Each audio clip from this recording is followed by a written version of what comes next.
look at the match history and look at the player builds that we have.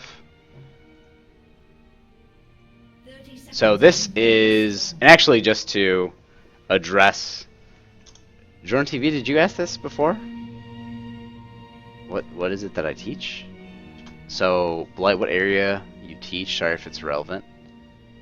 It's not. I guess it's not relevant. So I am a communication professor at a university in Chicago, a private university. I've been teaching for the past 6 years, and I teach a variety of communication theory classes. I taught public speaking for a long time, interpersonal communication classes, but for the most part, I teach lecture halls of about 125 students. And we talk all about communication theory from a variety of contexts: verbal communication, nonverbal communication, relational communication, cultural communication. It's a survey-based course, so we introduce freshmen and sophomore college students to the ideas of communication and how it is that they might want to pursue a career or a major in communication. And then I teach communication technology courses too that are for junior and senior level students who want to learn a little bit more as to how communication technologies have evolved and how it is that we use them in some effective and ineffective ways. We talk about Instagram and Snapchat and Skype and all sorts of fun technologies. So that's what I teach when I'm not talking and teaching League of Legends on stream. And also a lot of organizational communication classes, business communication, organizational and management change. But that's more on the that's a different group of students. So this is a replay for JrdnTV, and I would like to sort of bring up that this is a Dr. Mundo versus a Jax matchup, and let's look at the runes,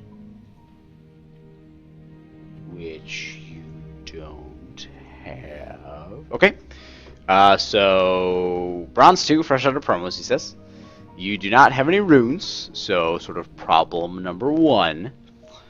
You are going for Thunderlords, which is problem number 2. You have Secret Stash, which is not the best option. So let's go ahead and build out LOL masteries. Let's build you out a mastery page. Just to show you what a Dr. Mundo mastery page typically looks like. And actually, if you really wanted to, and I'll link this in the chat right here, if you look at na.op.gg and you go to champion statistics at the top, and you look up Dr. Mundo, you can see the build paths that people go for, including the runes and masteries. So let's shift our focus a little bit right here to the masteries. So if you really wanted to, here it is in chat. But for the runes and masteries, it would look a little something like this. 5 points in recovery so that you can recover. 0.2, I would say, into tough skin so that you are taking less damage. You don't need additional movement speed. For our purposes, because you are very, very healing-centric as Dr. Mundo, going for runic armor. Number 2, going for insight. That way you have flash and teleport up more frequently, 50% more frequently. And then there are arguments for swiftness versus legendary guardian. So increased tenacity and slow resist versus increased armor and MR. I am a pretty big fan of legendary guardian, especially as a tank, because you're just going to sit there and soak up damage. But a lot of people are in favor of swiftness. So I would say play and test with both and see which one you like most. And the thing that makes top laners so annoying to deal with right now is Grasp of the Undying. So every 4 seconds that you're in combat, the next hit you do steals 3% of your max health.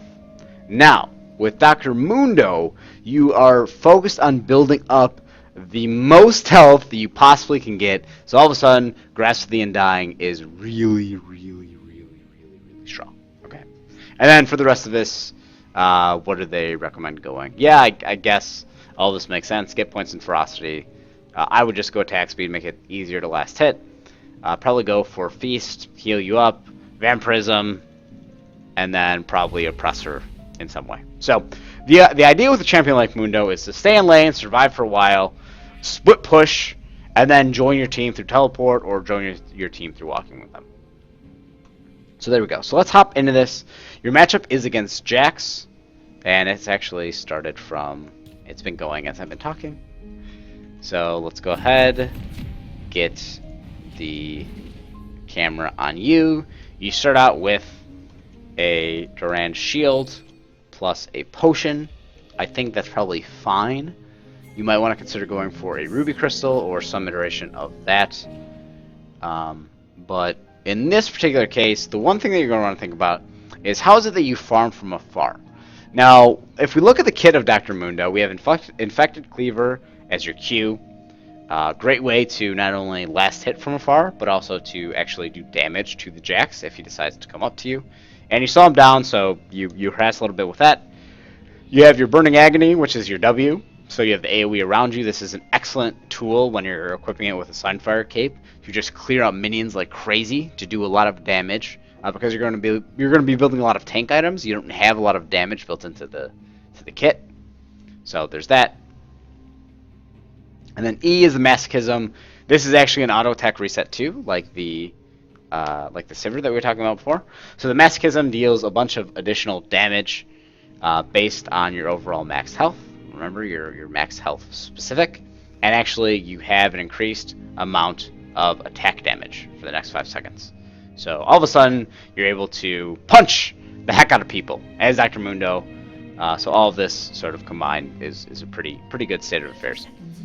The one thing that we have to think about is there's not a whole lot that the Jax can do up until level 3, right? So Jax, in a lot of circumstances, in order to get their jump attack, that's their Q, or their empowered W, right? So think about Jax's kit. Leap Strike is their Q, their W is their empower, and their E is their Spinning Wiener Counter Strike.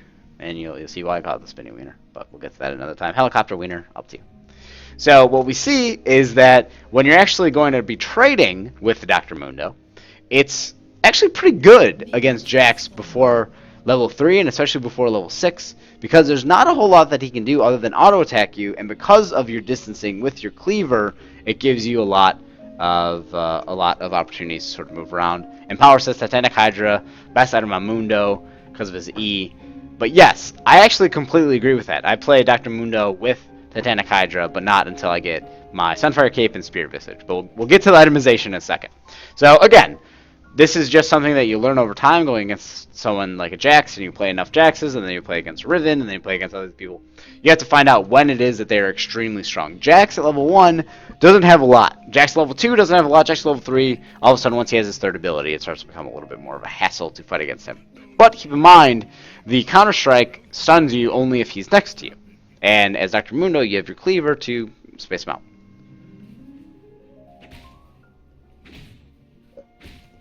So at this point, what we're seeing is that the Jax is auto-attacking into the minions, which means that the minions on your side are going to die before the minions on his side.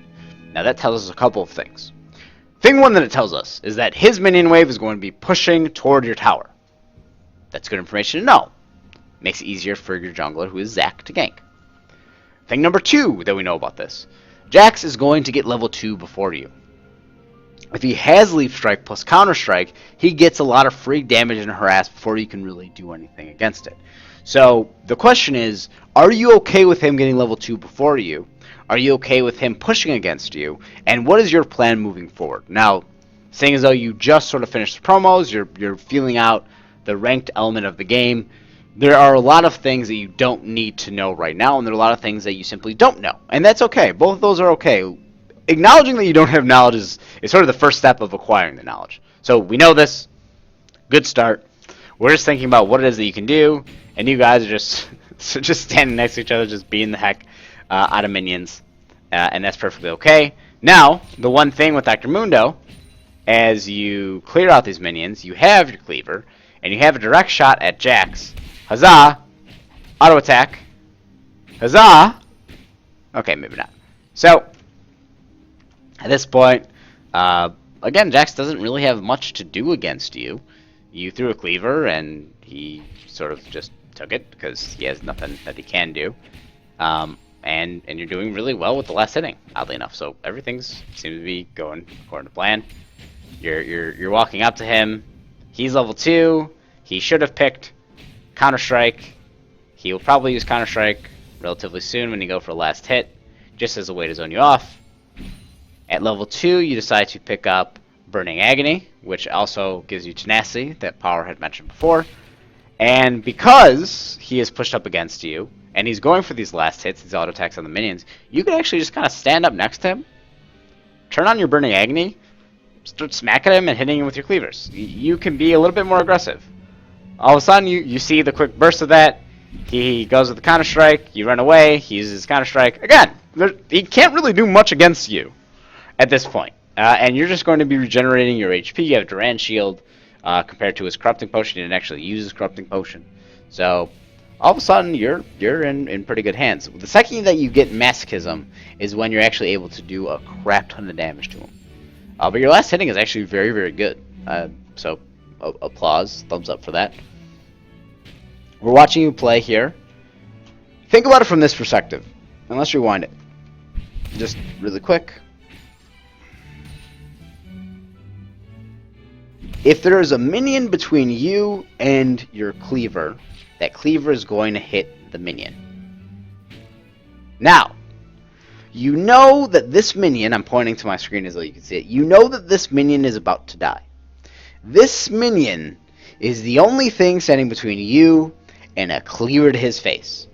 Knowing that this minion is about to die, you should be prepping to just chuck your cleaver directly at the Jax, but missed opportunity. So you have to think about the free cleavers, the free opportunities to hit these cleavers that you're not taking. And that's just something that over time you're going to think about, you're going to develop the skill set. Especially if you want to play as a Dr. Mundo in your overall kit of champions that you want to play. He's level 3 now, so this is the part that he gets a little bit scary, but at your level 3 you get scary too. And you're not going to get level 3 until you go ahead and clear this. There we go. He starts with the spinning helicopter peepee, as we see here. All of a sudden, because you're in the close proximity, he's going to stun you, and you're not going to do much. He's going to get a couple of auto attacks off on you. Now, in the perfect world, you'd just be able to walk away from his Counter-Strike, and he wouldn't be able to stun you. Because you are on top of his Counter-Strike, what I would recommend for you to do, turn on that Burning Agony, so that if he decides to auto attack you, he actually gets punished by it because he's going to take a bunch of AoE damage. That's one auto attack. Now you turn on your Burning Agony. You actually should be able to kill him right here if you just auto attack with your Masochism and hit him with some cleavers. What a beast! Why aren't you watching my gameplay? Is the real question. Because I could learn a thing or two about how to play Dr. Mundo from JrdnTV. That was beautiful. I thought that was excellent. He flashed. He was a little bit crazy. You did everything within your power. Okay. Very good. You decide to, I guess, push this in. Not a whole lot that you can do. At this point, the decision to go back finally kicks in. Great call overall. Going for a cleaver next. Okay. So, by the way, Jordan started this.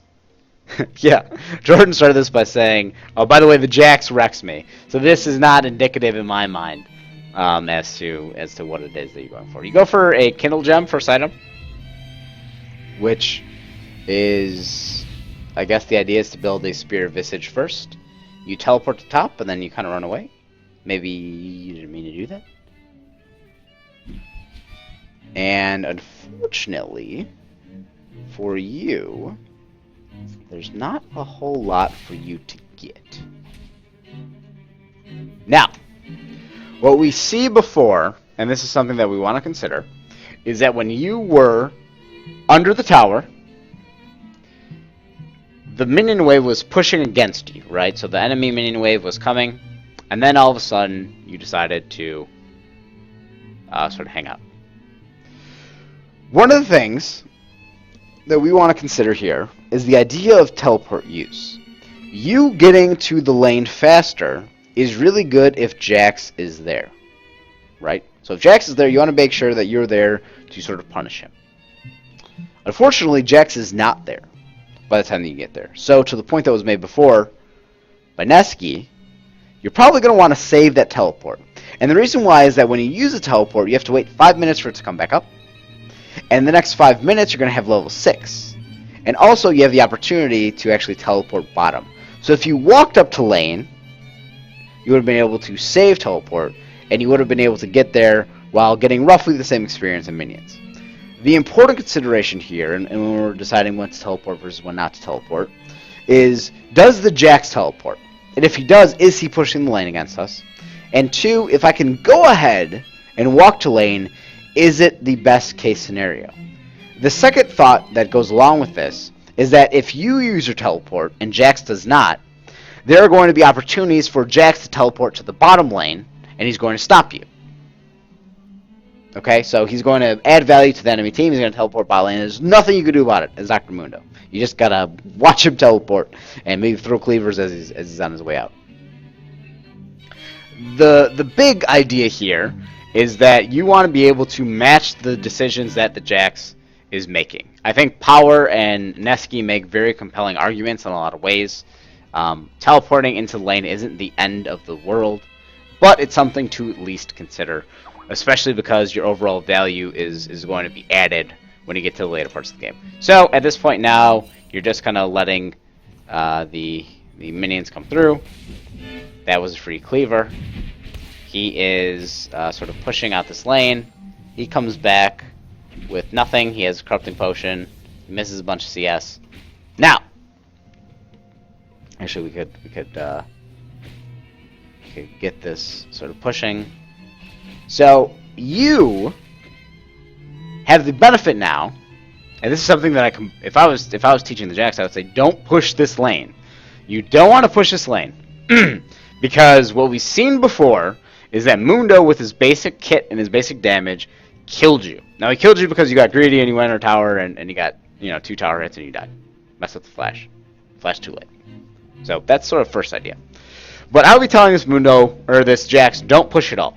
Now, as the Mundo, what I'm saying is the Jax is pushing.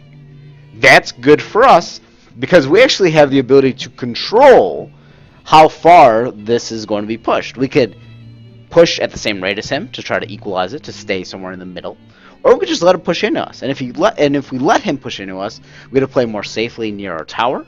We get to allow our jungler to come and gank if he so chooses, he or she so chooses. So he's pushing. We need to know that. We know that the minion wave is coming to us. And again, no minions in this way. Cleaver, cleaver, cleaver, cleaver, cleaver. Imagine your name is Dr. Jeffrey Cleaver Mundo. Everything you want to do is chuck cleavers at him, do a lot of damage, because with your passive, you're going to be healing up a lot more than he's actually going to be healing, and he's going to have to chug his corrupting potions and then actually use his back and then teleport to get into lane, and at that point you have the teleport advantage. So at this point, we're seeing you go in. He's hitting you with this Burning Agony, Masochism, and all of a sudden, he decides to come trade with you, and it turns out he doesn't want to do that. Again, you have the advantage right here. You should try to utilize it in a positive way. You also have the level advantage, right? So you're level 5. Each time that you feel comfortable, you should be walking up to him, Burning Agony, do a little bit of AoE, hit him with a Masochism punch, and then hit him with a cleaver if there's no minions in the way. And that way, you're going to be doing a little bit of damage, if at all possible. And Power brings up a good point. If he's using his Counter-Strike, you can't actually hit him with an auto-attack. Your cleaver can hit him and do damage, so if you want to push him away, you can do that. At this point, because you guys are next to each other, here you go, you want to use the Burning Agony. That's the one thing that we want to think about, is each time you're actually close to each other, use Burning Agony, hit him with the cleaver, run away. Rinse and repeat. The one thing here that we're noticing is that you're taking a ton of damage from the minions. You have to sort of let your passive kick in and heal through. You also have a potion. So at this point, I would be very scared of the Jax, because if he gets you with a Counter-Strike, he can actually Counter-Strike, Leech Strike, and Empower, and do a pretty good chunk of damage to you. So I would just be a little bit cautious about that. This one you're going to miss. And unfortunately, because you're low, you can't go back to base, heal up, and whatnot. So he has full mana, he has Corrupting Potion, and he's about to hit level 6. So at this point, and this is more of a gameplay thing, I would be pinging your jungler. Come help me, come help me, come help me. Because we saw him be aggressive before. Most Jaxes, from my experience, in the, 5 years that I've been playing this game, are going to be aggressive. You want to let the Zac come over, help you out if he's around. So Zac is topside jungle. If you start pinging, maybe he'll want to come over here. You hit level 6. You pop your ultimate. And actually, what we're going to see is you dying. I'll use flash. Okay, so let's rewind that. And think about this. So you know, based on you getting that kill, that you're going to hit level 6 before him. So that's the first thing that you know. You're getting level 6 before him. Awesome. The second thing that we know is that your HP is lower than his HP. So we're just doing basic mental math. Your overall HP is lower. Jax has a lot of damage. You don't have a lot of armor built up. You have a Duran shield. But, I mean, you're still not going to mitigate all that damage. So we're watching this. We're watching this come through. And we sort of see that the second you get too close, the Jax starts to use his counterattack. Now, once the Jax jumps into you, you actually give him like a good 3 seconds of you just standing there. He counterattacks you, but you hit level 6. You go ahead, pop your ultimate, and you decide to stay and try to fight him. Now, unfortunately, your decision to stay and try to fight doesn't work out for you, and you have to burn flash. Instead of walking to the left here, if you had just walked backwards toward the tower, you wouldn't have to burn flash. You would have just healed up with your ultimate plus your passive, and thankfully you get out. Okay, everything's healing up. It's working out, and now you have equal footing. But you've hit level 6. You use your ultimate. He's about to hit level 6, and if he gets his third attack on you, you're going to die. You don't have flash. All of a sudden, you're starting to be a little bit more aggressive. He's level 6. The longer that you wait now before making a decision whether or not to attack or not attack him, the longer it's going to take for him to, or I guess the shorter the amount of time for him to get his Counter-Strike up again. So you just have to think about it from his Counter-Strike's about to come up. He has Corrupting Potion, so his HP and mana is going to keep going. His mine through my passive comes through. But his Counter-Strike's going to be available more recently. That information tells us, will he sort of dive into us? He is Counter-Strike. Not sure why in this particular circumstance. And it looks as though he's starting to sort of move around. And these cooldowns are playing to your benefit right here. So we're just kind of watching this. It looks as though Zac is pinging. Hey, I'm coming. And unfortunately, you are not able to follow here. Zac moves around. You're pinging that there's Mia. And honestly, again, to the point that was made before, we have, based on our lack of information, right? So if we rewind this just a second. So we see that Zac has disappeared, and we see that Jax has disappeared. The second we see that our Jax has disappeared, we have really two distinct options. Option 1 is, do we freeze the lane? And by freeze the lane, I mean, do we just let the minions keep coming against us? One of the things that we have to think about, and this is something that Mr. Nesky is saying right now, is Jax has a lot of pressure. He doesn't have to really worry, and by the time that he actually comes over there, everything changes. So let's actually go ahead and give you Huzzah, Fog of War. So do we, 1, freeze the lane, so don't continue auto-attacking the lane, just get the last hits, or 2, do we shove the lane? So this is the train of thought that we think about, and it helps to dictate our decisions. If we think that the Jax is gone, we want to push the lane. Now, the reason we want to push the lane is we want to get the lane to the tower as soon as possible so he misses out on experience and gold. If we think that the Jax has not escaped, then we're going to say And we think he's around here. We're going to stay, and we're going to go ahead and freeze this. Now, at this point, it looks as though you're last hitting, so you're freezing it. Jax is still Mia. And now at this point, you've decided that you want to go ahead and auto-attack the minions.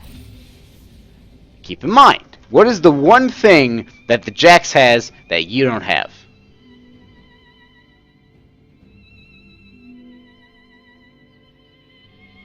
Teleport. If the Jax has gone Mia, there's a great possibility that he's going to teleport somewhere. Now, if he does teleport somewhere, you have the opportunity to push it into the lane, and after you force the Jax to use that teleport, he has to run back, he has to recall back to the base. What's going on, AK? He has to recall back to the base and run up to the tower. And by that point, he's missed so many waves of CS that you've punished him for going away and using the teleport. So that's the thing that we want to think about. That's the big deal about you using your teleport before.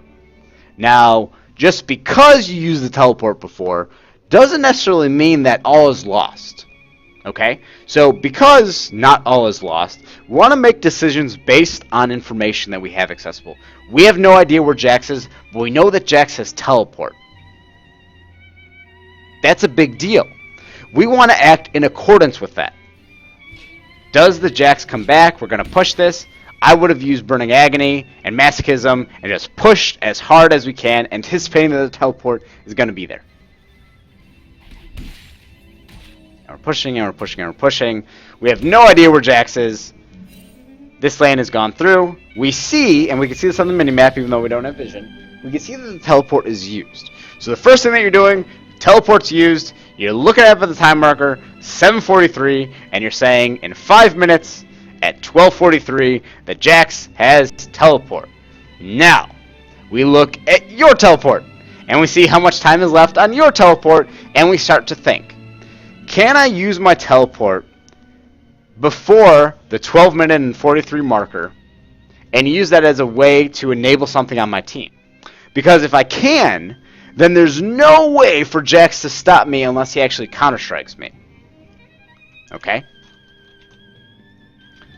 And Jax's Keystone Mastery is Fervor of Battle. So we wanna be able to sort of avoid a lot of these long exchanges, right?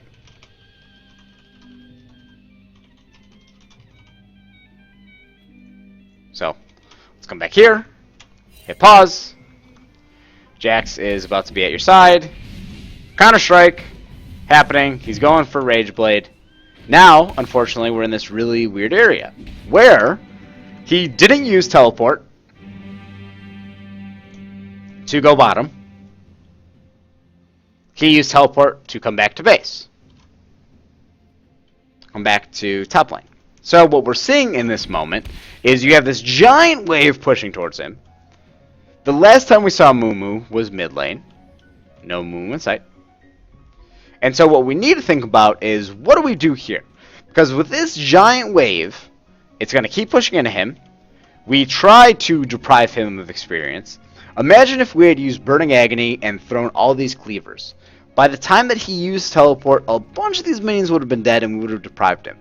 Because we didn't do that, unfortunately, we lost out on an opportunity to deprive him of some of the resources that we have accessible, right? So that's just something that you want to think about as a way to sort of evaluate what it is that you're doing. Because you decided to freeze the lane and then push the lane, that indecisiveness actually costs you a ton of overall value and merits in this lane. And now I think you're just going to go back to base or continue to harass him. So at this point, you've got him at less than half HP. You could just sort of just cleaver and cleaver and cleaver and cleaver and cleaver.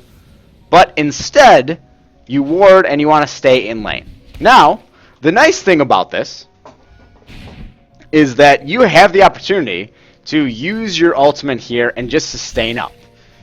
The nice thing is that now, because you hit him with a lot of cleavers, and oddly enough, you had Thunderlords, which at this point seems to work out in your benefit. Because you have Thunderlords, you're actually doing a ton of damage to the Jax just sheerly based on your overall health pool. So you don't need a pickaxe, or you don't need a long sword, or something else like the traditional top lane damage-oriented champions do. If you have HP, you have max HP, you're in a good spot. Everything is okay. So we're sort of seeing all this unfold. Now, what we want to know, and one of the things that we have to think about, is that Jax can't farm from afar. And because Jax can't farm from afar, we know that he has to actually physically come close to these minions to hit them. And seeing as though there's none of his minions to block any of these attacks, you can basically cleaver him over and over. Even if you don't hit him, it's basically like playing whack-a-mole, right? There are finite numbers of places that he can go, and you're actually kind of scared because you're just going to be chucking cleavers. Now, another thing that we brought up before that you're going to want to reconsider at this point is the second you see Jax counterattack. This counterattack right here, counter-strike, excuse me. The first thing that you're going to want to do is immediately toggle your W, get Burning Agony ready, because we're going to assume that he's going to come jump on top of us. Now, I don't think he does here. I think he probably goes for the minions. Yep, he's going for the minions, and you do an excellent job of, here we go, he's going to empower and take out this minion, or lose it. Another cleaver. You are just destroying this poor Jax. Now, here's one part that I don't want to see, and I don't know if you do it or not. You have Jax like a yo-yo. You are dictating whether or not he goes or stays, and based on his total HP and your passive, you're just absolutely punishing him. What you want to do is you want to freeze this lane and make it so that Jax has to come out away from his tower in order to farm. Now, if he comes out away from his tower in order to farm, you actually will just physically walk up to him, you'll toggle your Burning Agony, you'll use Masochism, and you'll throw as many cleavers as your body can handle, and you'll kill him. There is absolutely no way Jax can kill you at his current HP. And more importantly, he already uses teleport. He doesn't have teleport available. There's nothing that he can do other than go back to base, miss out on all this experience, all this gold. So hopefully you don't push this lane.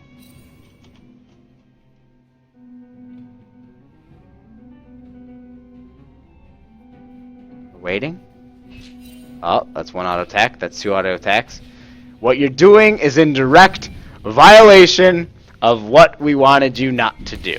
Now, a couple of schools of thought, because this could theoretically be the right play.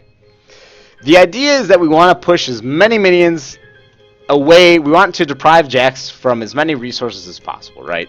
And we're doing that. We're doing that in a lot of ways. We're zoning him out. We have no idea where he is. We know his teleport's down, so he's not a threat to any other lane. We're just going to assume that he's gone back. Now, if he's gone back, this is the right play. But because we don't have the information we need to make that assessment, let's just assume that we want to keep freezing this lane because he might be sitting under his tower and actually chugging corrupting potions. Now, as we play this through, what we see is that you're pushing the lane, and you're kind of half-heartedly pushing it. So there are times that you have Burning Agony, there are times that you're using Masochism and Cleaver, and then there are times that you're not. Now, big issue that we have here.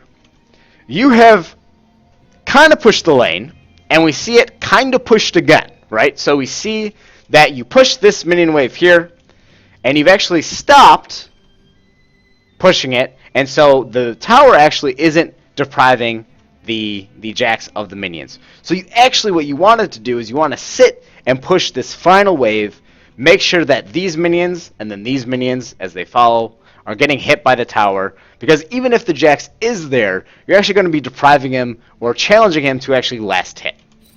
So here we go, you decide to back, Jax is about to get here, but we see this line of defense right here is making it so that these minions aren't automatically dying to tower. So, Jax is able to finally come up here. Waiting, waiting, waiting. And, all of a sudden, he has minion advantage. And again, if this Jax was my understudy, I'd be like, Jax, stop pushing the lane.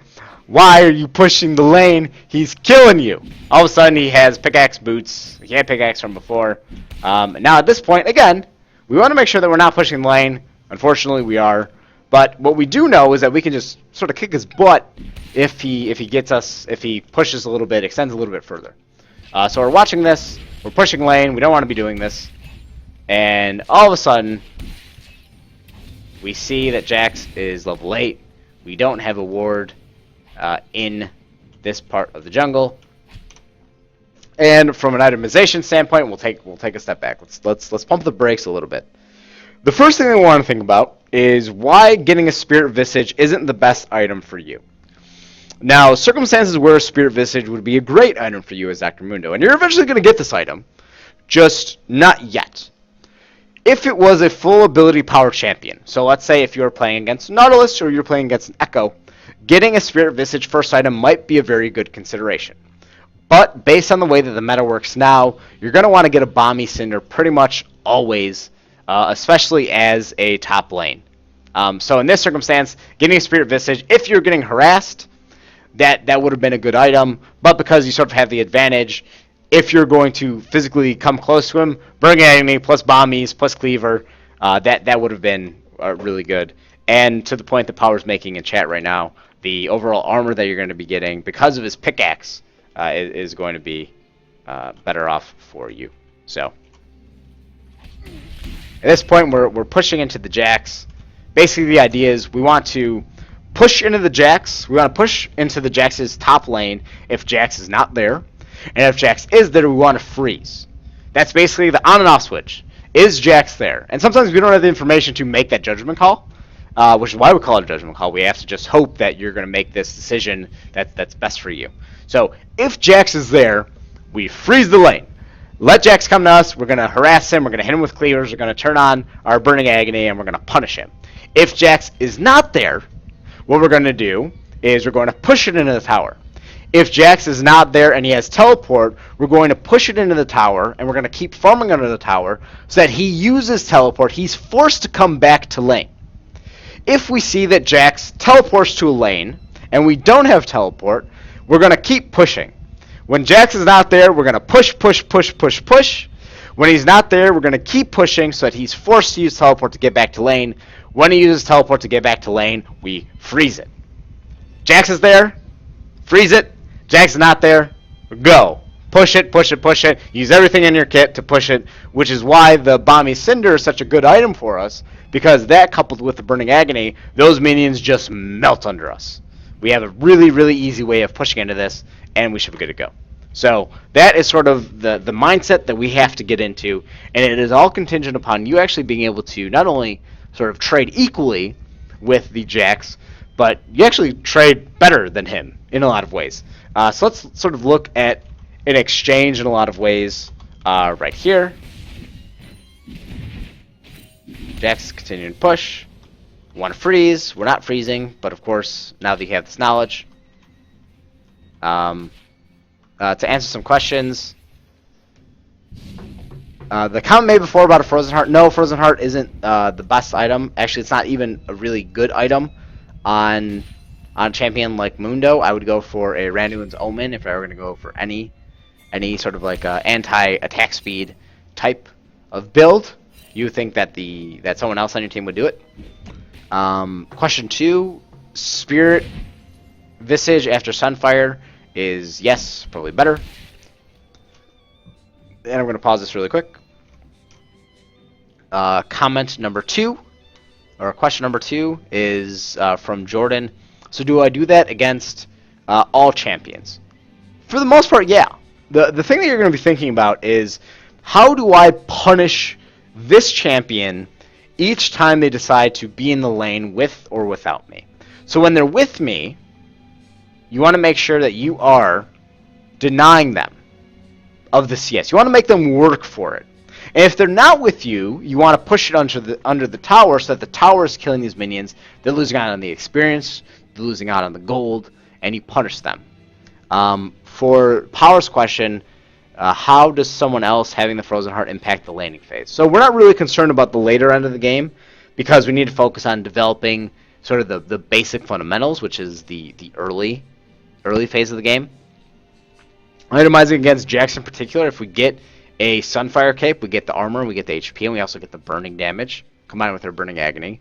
But also, he has mixed damage, right? And he's going Rage Blade first item, so he'll have ability power 2. Spirit Visage allows us to heal up a ton more, and also gives us the magic resist we'll need to actually sustain against him. So we'll have armor, we'll have magic resist. There's very little that he can do that we actually can't punish. At this point, and this is just sort of a gameplay concern, you had actually seen the Amumu coming. So let's rewind this a little bit. You warded, you see the Amumu coming. And where do you see him? Where do you see him? Where do you see him? This is sort of, and I bring up this analogy as much as possible. Imagine driving a car. Maybe you've never driven a car, but imagine you're driving a car. They have the rule, and I should look up what the rule is as to after how many seconds you should look at your peripheral mirrors, and then the rear of your mirror. And you want to treat the mini-map that way. Your eyes should be looking at your HP, the opponent's HP. It should be looking at your teammate's HP, especially as a top laner with teleport, because if you see that your teammates are dying, and you see on the mini-map that there's some craziness happening, like 3 people down there, huzzah, you might want to think, oh, I need to look at that part of the map. Do I have an opportunity to teleport? Now, in this moment, you see the Amumu is coming up. So all of a sudden, the Amumu is there. The Jax should have probably timed the Counter-Strike for that. And as the Amumu is coming here, you are unfortunately sort of caught out. You have to burn Flash. This is the second instance where you had to burn Flash, unfortunately. Let's see how you sort of read and react to the situation. You burn your ultimate. Not necessary. The speed boost is nice, but not necessary. So you don't have your ultimate. Jax, his passive is the biggest part of his ultimate kit. Although the resistance is nice too. And at this point, you really shouldn't be that scared of the Jax. You actually can sort of farm and fight him from afar. And yeah, I don't know that you need it to burn Flash, but sometimes better safe than sorry in a lot of ways. If you burn the Flash, you didn't need to burn your ultimate, and if you burn your ultimate, you didn't need to burn the Flash. Unfortunately, we kind of burned both, and that puts us at a loss. Now, let's play the game. Where in the world is Jaximus? Do we want to take a guess? Where in the world is Jax? The last time we saw him, he was counter-striking minions. This time, because we did mental math, we know that Jax probably has his teleport available. Now, why is that a good thing, and why is that a bad thing? It's a good thing to know because, huzzah, there's madness happening in the bot lane. So, there's a good chance that if Jax sees this, he goes, oh, the Lucian, half HP.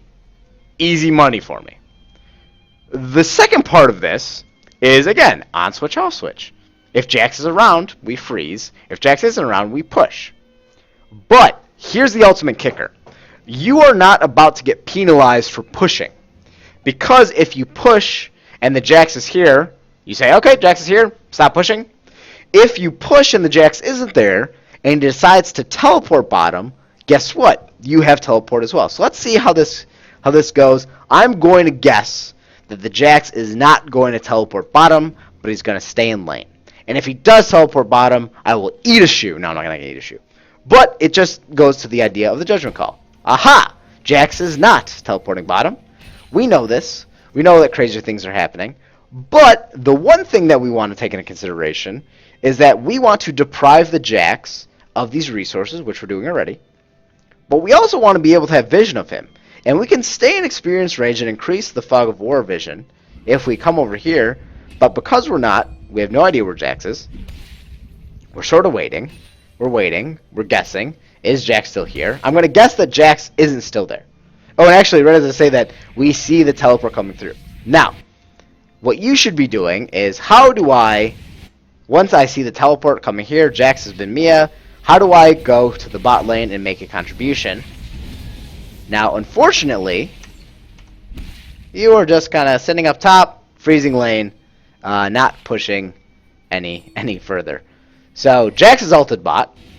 Jax is about to get sandwiched.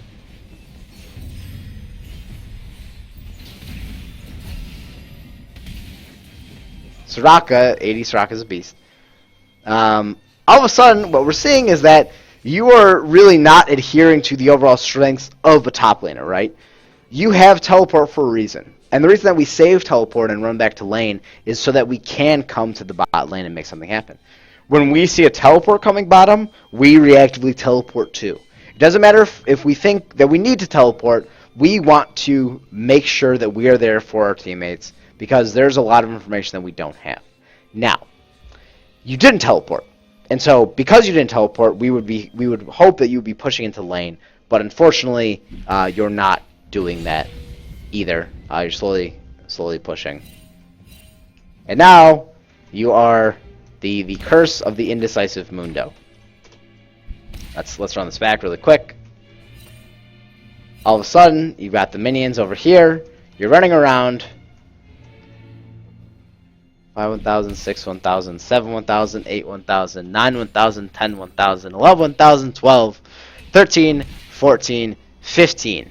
15 seconds between the first attack, between the last attack that the tower does, and the next attack that the tower does. Which tells us that we are not doing an effective job of depriving the top laner of the minions, the experience, and the gold. Now, the big thing here is that we still have teleport. We could still come bot lane and clean up this whole mess.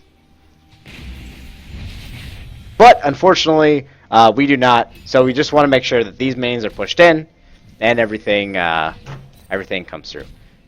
Doc, Mr. Nesky, thanks for stopping in. Actually, this is going to be the point that I sort of do the wrap-up for JrdnTV.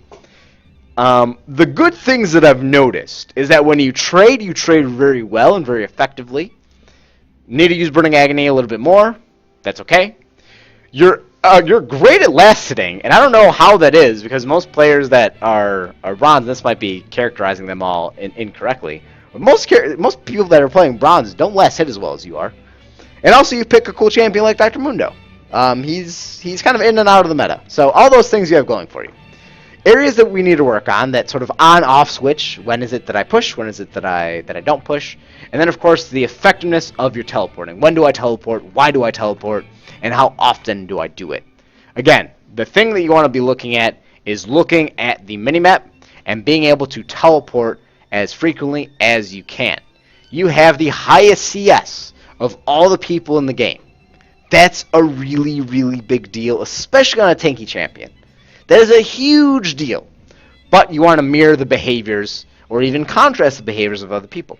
You see a teleport bottom from your top laner, you teleport bottom. You see a teleport bottom, and you don't have teleport, you push into the lane. They don't have teleport, you see an opportunity bottom, you teleport bottom, assuming that they're going to push into your tower. So you just have to think about everything in terms of the reading and reacting to it. If something happens, you have an opportunity to either push or counter push, and then that sort of dictates the next phase of the game.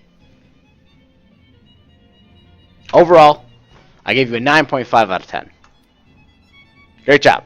I like it. Hopefully this was giving you a little bit more, a couple more ideas as to how you can theoretically improve some of the components of the game that perhaps you haven't developed as effectively or as well. And then as a result of that, you want to think about, how is it that you are going to use all these tools and all these tricks. And you're not going to have perfect teleport usage the first time that you take teleport, right? That's just not the reality of the situation. I'm going to switch to cam only. Ha! So that's just not the reality of the situation. But we sort of evaluate you and we grade you based on your current skill set and what you're doing well and effectively. And when you're doing well and effectively, the big part of this is last hitting, because last hitting is such an integral part of the game. If you have that part of it down, you can actually start to master some of the more advanced parts. When to trade, how to trade, and also thinking about it from the leveling perspective. Think about the rune pages, as Nesky started bringing up right here. There are a lot of things, a lot of small changes that we can make. They're actually going to help you a lot in the grand scheme of it all. So that is my pitch to you. And what I recommend doing is just taking one of the many tidbits of information, trying to apply it in one game. And if you feel as though you do apply it effectively, Then the next game, what was the second thing that I said? Okay, I'll try to apply that. If you didn't apply it well, go back to the drawing board. Next game, try to do it, and so on and so forth until you have a more sort of a well-rounded idea as to how you can more effectively play the game. So that is sort of my pitch to you. How it is that you can effectively use some of those tips and tricks and the tools more effectively. And Dr. Mundo is a really fun champion to learn the game on, in my opinion. And from Dr. Mundo.